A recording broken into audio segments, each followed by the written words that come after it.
C'était Lille avec tous les corps. Il est 6h44. Vous êtes toujours à l'écoute de Y a pas de matin pareil. Il n'y a pas juste à Queen's Park quand les politiciens de différents partis font la chicane. Ça s'est passé aussi sur les réseaux sociaux là, ces derniers jours. Et quand la députée progressiste conservatrice Lisa MacLeod a critiqué une députée provinciale albertaine sur Twitter parce qu'elle portait un kéfier en chambre.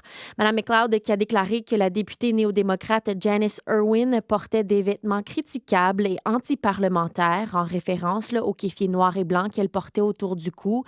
Qu'est-ce qu'un kéfier? Eh bien, c'est un foulard palestinien, un vêtement traditionnel là, qui est revenu à l'avant-plan depuis l'embrassement du conflit au Proche-Orient il y a 7 mois. Et pour mieux comprendre ce foulard hautement politisé, on accueille à l'émission ce matin Abdellah Benchikroun. Il est bénévole à la Société palestinienne du Canada Atlantique.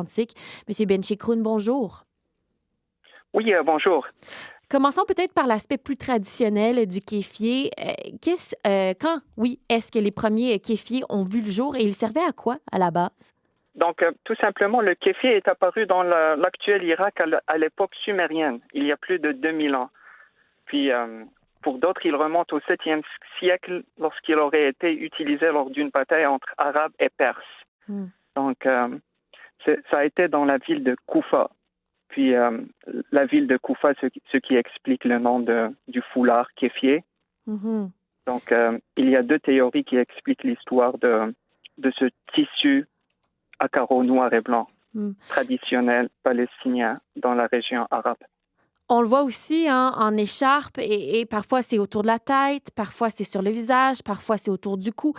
Comment est-ce que ce vêtement se porte? Il se porte de différentes façons autour du cou. C'est sûrement pour se protéger du froid de l'hiver. Sur la tête aussi, c'est pour se protéger de la chaleur du soleil. Donc, il a été utilisé pour plusieurs raisons. Et aussi, il a été porté pendant des fêtes palestiniennes traditionnelles, arabes, du Moyen-Orient. Donc il sert pour plusieurs raisons. Est-ce qu'on le porte dans des occasions particulières? Oui, pour plusieurs célébrations traditionnelles dans le monde arabe. On le voit porter partout en Palestine, dans la péninsule arabique, en Irak, d'où ses origines.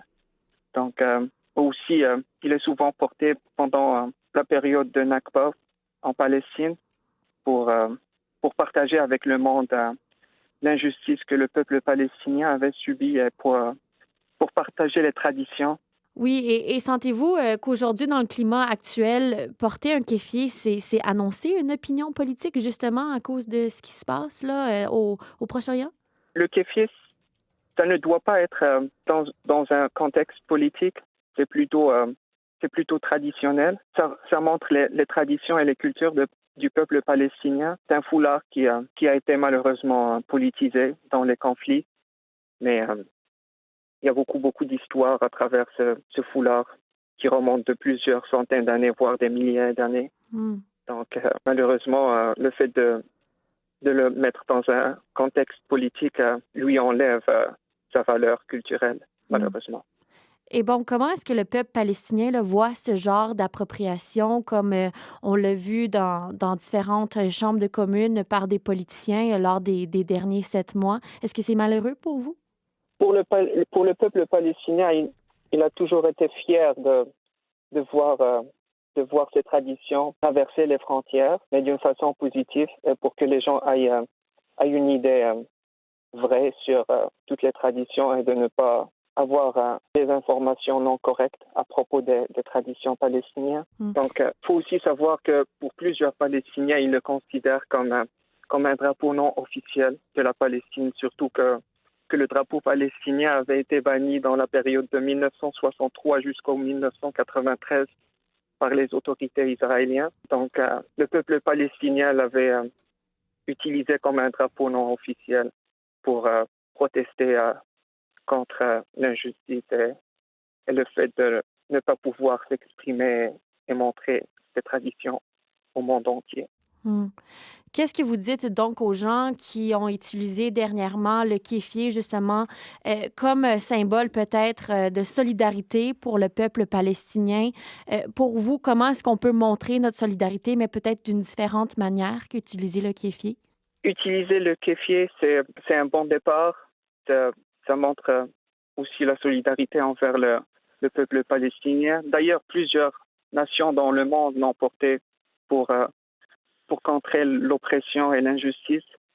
Ils l'ont repris du peuple palestinien comme une façon de montrer la solidarité et aussi de s'unir avec le peuple palestinien pour toutes les causes qui sont injustes. Et pour les gens qui l'utilisent pendant des manifestations, qui rencontrent des gens, qui leur expliquent que c'est un foulard, qui a plusieurs histoires, que les symboles dans les foulards, ça montre comme les chemins de fer ou les feuilles de l'olivier, le blé, les filets de pêche. Ça n'a rien de politique comme foulard.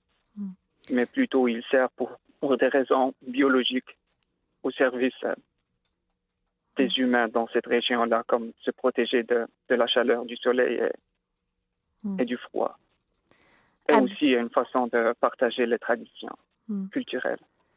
Abdellah Benchekroun, vous êtes bénévole à la Société palestinienne du Canada Atlantique. Merci beaucoup d'avoir pris le temps de nous expliquer tout ça. Ça fait plaisir d'être parmi vous. Merci. Merci. Ici Radio-Canada Première, 860 AM et 93 FM, Toronto.